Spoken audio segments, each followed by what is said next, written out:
नमस्कार मित्रांनो, स्वागत आहे तुमचं आजच्या या नवीन व्हिडिओमध्ये। आज आपण या नवीन व्हिडिओमध्ये नेमकं आपले सरकार या पोर्टलवरून तुम्ही केलेल्या जे काही प्रमाणपत्र असतील, म्हणजे तुम्ही अर्ज करून जे प्रमाणपत्र तुम्ही डाउनलोड केलं असेल, ज्यामध्ये उत्पन्न प्रमाणपत्र असू शकते, नॉन क्रिमिलियर म्हणा किंवा जातीचे प्रमाणपत्र किंवा रहिवासी EWS सर्टिफिकेट, असे अनगिनत जे की महसूल विभागातर्फे जे की प्रमाणपत्राची पूर्तता केली जाते किंवा आपले सरकार या पोर्टलवरून तुम्ही कोणत्याही प्रमाणपत्रासाठी अर्ज केलात आणि ते डाउनलोड केलात, म्हणजे ते सर्टिफिकेट तुम्ही प्राप्त केलात, परंतु ते सर्टिफिकेट नेमकं म्हणजे ते प्रमाणपत्र नेमकं खरं आहे का, नेमकं हे सर्टिफिकेट व्हॅलिड आहे का,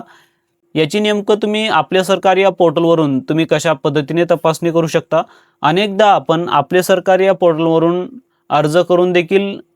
प्रमाणपत्र डाउनलोड करता आणि अनेकदा महाई सेवा केंद्रामध्ये जाऊन देखील तुम्ही ते प्रमाणपत्र मिळवता, परंतु नेमकं ते प्रमाणपत्र खरं आहे का, व्हॅलिड आहे का, हा मोठा प्रश्नचिन्ह या ठिकाणी निर्माण होतो। तर आजच्या या व्हिडिओमध्ये आपण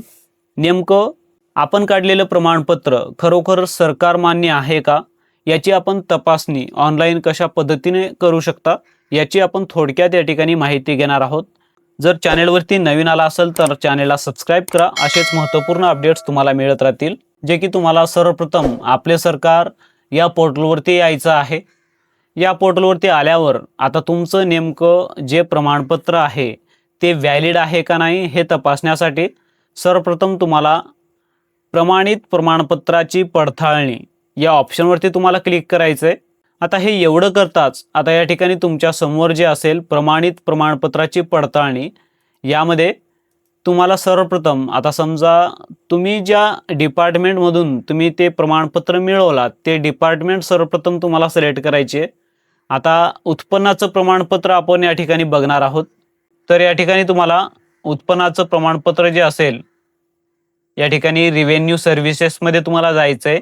किंवा जातीचे दाखला असतील किंवा रहिवासी दाखला किंवा नॉन क्रिमिलियर जे काही असेल ते या ठिकाणी रेव्हेन्यू डिपार्टमेंट सिलेक्ट करा आणि या ठिकाणी रेव्हेन्यू सर्व्हिसेस, त्यानंतर तुम्हाला या ठिकाणी सर्टिफिकेटच्या या ऑप्शनमध्ये नेमकं कास्ट सर्टिफिकेट आहे का, सेंट्रल कास्ट सर्टिफिकेट आहे किंवा EWS आहे का, इन्कम सर्टिफिकेट किंवा नॉन क्रिमिलियर, जे काही प्रमाणपत्र तुम्हाला तपासायचं आहे ते प्रमाणपत्र तुम्हाला अशा पद्धतीने सिलेक्ट करायचं आहे आणि या ठिकाणी प्लीज इंटर ॲप्लिकेशन ID, जे की तुम्ही अर्ज केल्यानंतर त्याचा पावती क्रमांक असतो ते पावती क्रमांक तुम्हाला टाकायचा आहे अशा पद्धतीने, आणि या ठिकाणी गो वरती तुम्हाला क्लिक करायचं आहे। आता हे एवढं करताच तुमच्या समोर या ठिकाणी व्हेरीफाय युअर ऑथेंटिकेटेड सर्टिफिकेट, यामध्ये नेमकं बारकोडचा नंबर काय राहणार आहे, म्हणजे तुमचा ॲप्लिकेशन ID,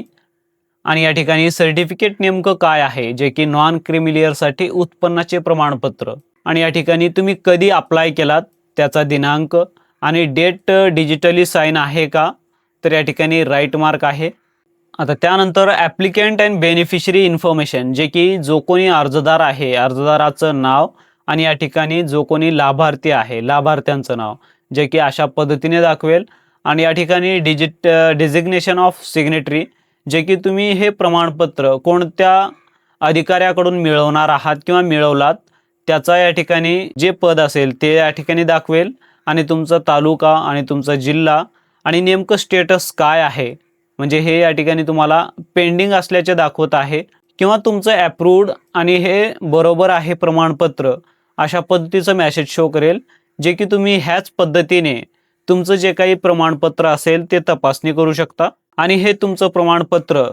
खरोखरच खरे आहे का किंवा बनावट आहे ते तुम्ही योग्य माहिती तुम्ही आपले सरकार या पोर्टलवरून अशा पद्धतीने तुम्ही ते माहिती बघू शकता आणि माहिती मिळवू शकता। आशा करतो मित्रांनो तुम्हाला हे व्हिडिओ आवडला असेल, आवडल्यास लाईक करा, शेअर करा आणि असेच महत्त्वपूर्ण अपडेट्स तुमच्या मोबाईलवरती मिळवण्यासाठी चॅनलला सबस्क्राईब करा। भेटूया नेक्स्ट व्हिडिओमध्ये। जय हिंद, जय महाराष्ट्र, धन्यवाद।